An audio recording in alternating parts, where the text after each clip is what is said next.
We started the process wanting to marry up the funding formulas between community colleges and universities because there are differences.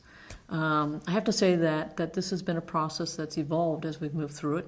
We discovered that was going to be a heavy lift, so we stepped back and we had university work groups and we had community colleges work groups, and the outcomes are slightly different, but all of it was driven by this intent around performance funding.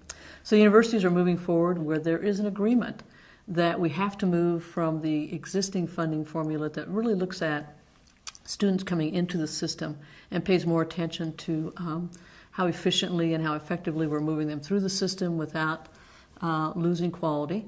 For the community colleges, it's slightly different because community colleges were starting at a different place where there is no state oversight, and therefore the 10 community colleges needed to come together and really create a vision for themselves and be able to articulate agreed upon principles around performance-based funding and metrics. And they've done that now. And so they have the foundation in place to continue that work.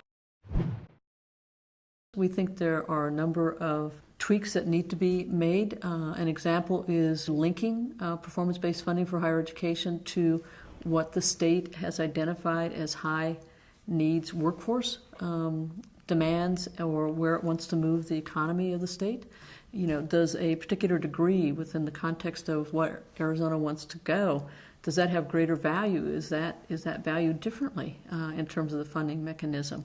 The piece that I think is the remaining work for Arizona is really, a lot of that focus has been in institutional incentive, is to bring in the student incentive so that if the institution is being rewarded for moving students through to a specific degree, because that's a value, greater value to the state of Arizona, how do you incent the student to do the same? So how do you connect now some of these policy levers that I think have been identified through this process?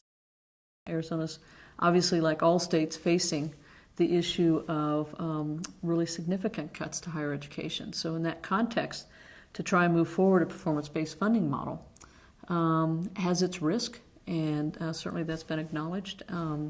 Even though I wouldn't say it's fully resolved. Foundationally, you have a place from which to start, and you have recommendations, and you have principles, and you have agreed upon direction, if you will, and vision for what this might look like.